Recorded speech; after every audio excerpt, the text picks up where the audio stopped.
Oh, I suppose I need an intro. This is an intro. Let's get on with it. So as we knew from the last couple of episodes, the main issue with this car, apart from being filthy and full of spiders, was this roof and back window. The roof itself was reasonably okay, but the window was shot, and you have to replace the whole thing in one unit for some reason, according to a number of trimmers. I don't know what that is. If you're a trimmer, you can tell me. Another roof's about $800. What I did find was this thing for less than $800, and let me just pause it there and we'll have a little bit of a talk about parts cars. Right, generally parts cars are a bad idea because you end up with more crap hanging around than what you can really use.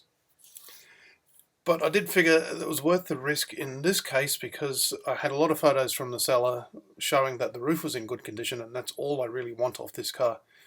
And this car cost less than the roof. But if I can get some other things like a decent bonnet, wheels and tyres, and a few other bits and bobs that I need to finish this project, then that's a bonus off what I've paid for this parts car. And I should, in theory, be able to sell the parts car off for what it owes me. So with that in mind, let's have a walk around what I've actually got here. Is it even worth pulling apart, or should I save this one?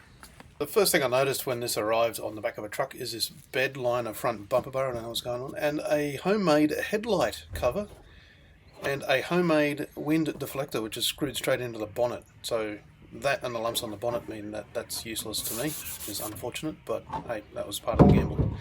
So they've screwed this thing straight into the metal, and it has a sort of spectacular set of air horns, a battery that tells me it's tested good, we'll see. Never take any of that stuff on face value. The rest of the car, it's quite straight and in reasonable condition. What else do we have? The roof is very, very good, so is the back window, so that's job done as far as getting value out of this thing. Inside was grubby, but usable. Like the carpets were quite good.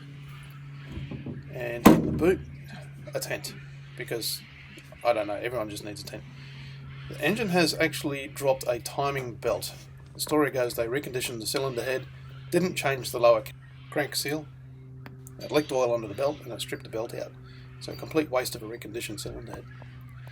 But that is how I got the car as cheap as I got it. So I pulled all this crap out the back just to see what else was in here, and there was nothing of interest. So getting a parts car, getting any new car really, is a bit like a new relationship. You're exploring it, you're finding out what comes with it, what baggage is there, and what fun stuff. And this particular car is a bit of a disappointment as far as new and exciting relationships go. But clearing that out of the way, I'll throw that in the bin later. Inside, slightly different trim to what I have, which is a bit unfortunate, but neither here nor there. I probably won't use any of the seats. What I got me, there's a boob on the steering wheel. Why is there a boob on the steering wheel? All I know about that is I can't stop touching it. But the rest of the car has silicone bits everywhere. Whoever owned this thing previously liked their silicone and rubber and plastic, and I don't know what they had for hobbies, but it's a bit disturbing what I've found in this thing. Just in terms of how much silicone and latex is throughout this car. I don't know what was behind these things, why they were gluing stuff to the instrument cluster. The console and surrounds are in good nick. I'm going to pinch all of that for my car. Why did they put this stuff on here? What even is that? More rubber glued to things. There's silicone on the seat. But I did find a remote control. You can stare at this seat while I clean all the garbage out from under it, and I'll tell you the story. Now, fun story with this car. Apparently it was a statutory write-off in New South Wales for flood damage. It was then sold to someone in Victoria where it seemed to have been registered. This was back in the days before we had a single system for written-off vehicles. So it was registered in Victoria. Who knows what happened at some point down there, because the story goes from the person I bought the car off, whoever had this thing also had a Toyota Soarer.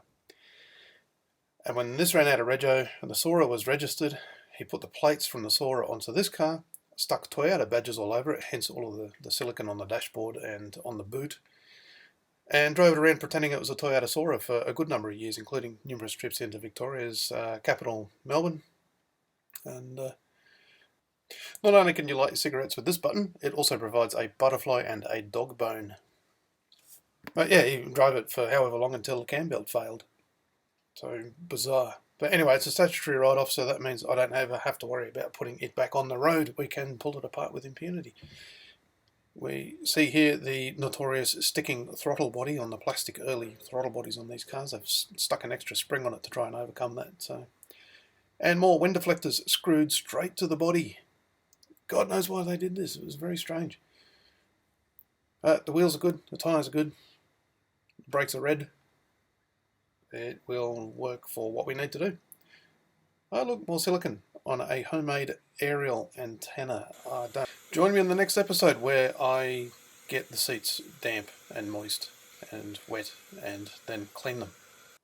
You'll also be glad to know this project is attracting some attention with a feature in Performance Homes and Gardens. Thank you very much to those guys, Cameron.